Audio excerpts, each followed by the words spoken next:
Hi, Michelle. I'm thinking of making some new puppets. We already have Deleuze, then there's Marx, and we have Salvador Dali. Anybody else whom you would like to meet? Perhaps somebody more personal, somebody who was important for your career? Well, it would be easier to say who I would not prefer to meet again. But seriously, who was important for my academic life? Perhaps Georges Canguilhem.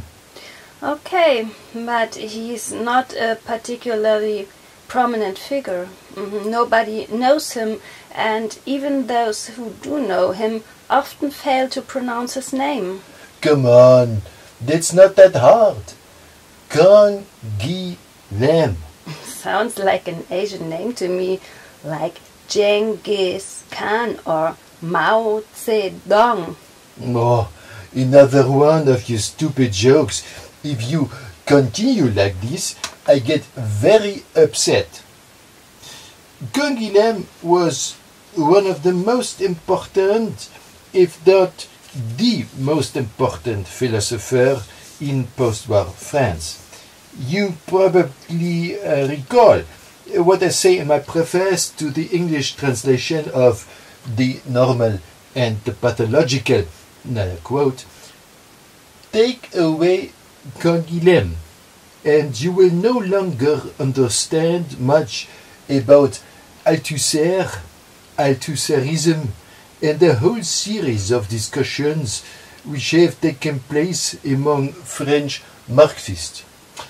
You will no longer grasp what is specific to sociologists such as Bourdieu, Castel, Passeron, and others. And you will miss an entire aspect of the theoretical work done by psychoanalysts, particularly by the followers of Lacan."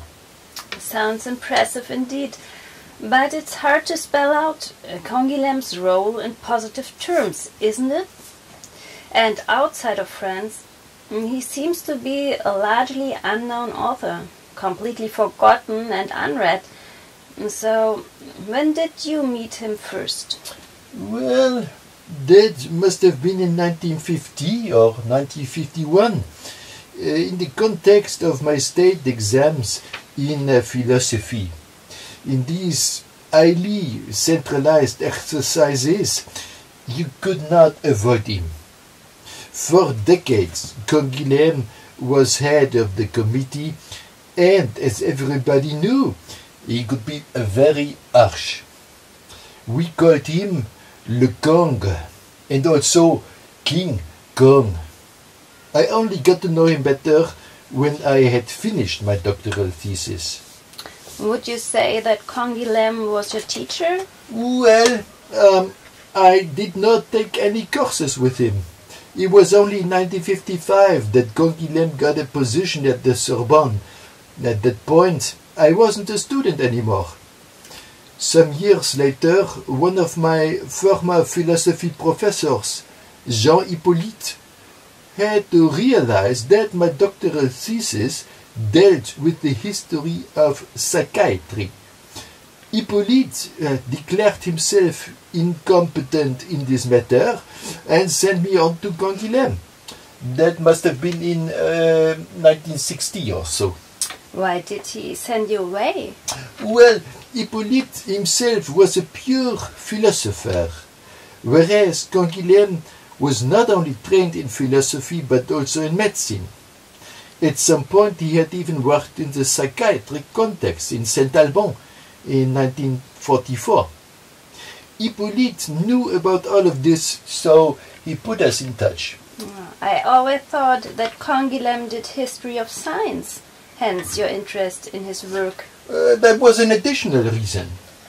In 1955, when he came to the Sorbonne, Canguilhem succeeded Gaston Bachelard as director of the Institute for the History of Science and Technology. For me, other things were decisive, however.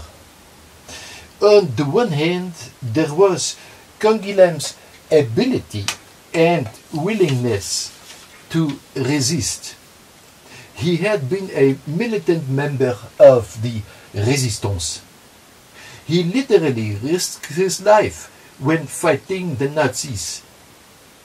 Some of his colleagues with a similar temper were actually killed. For example, Jean Cavaillés. And this, by the way, was his reason for spending some time at the psychiatric hospital in Saint-Alban. Together with a group of injured comrades, he was hiding from the Germans.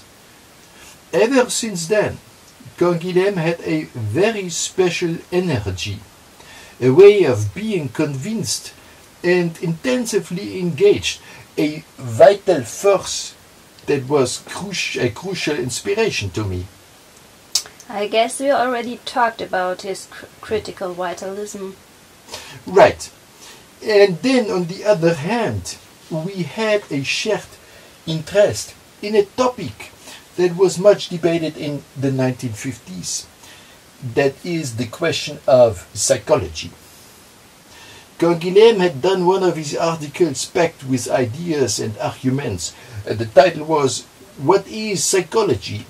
And in it you can read things like this, I quote, "In a lot of works of psychology there is a mix of philosophy without rigor, ethics without exigency, and medicine without control.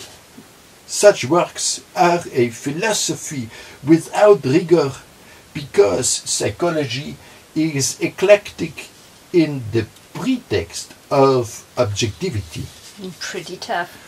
Yeah, but it was right on target. These sentences reflect the situation that back then we had at the French universities. Canguilhem did not accept that psychology would push aside philosophy, perhaps even replacing it. Programs in psychology were relatively new in the 1950s, and he remained quite skeptical about them. But you also studied psychology, didn't you? True, but only for a year or so, after my degree in philosophy. It took me a while to understand how psychologists treat human beings once they found out that some of these beings do not meet the average expectations or cannot fulfill the given norms of a society.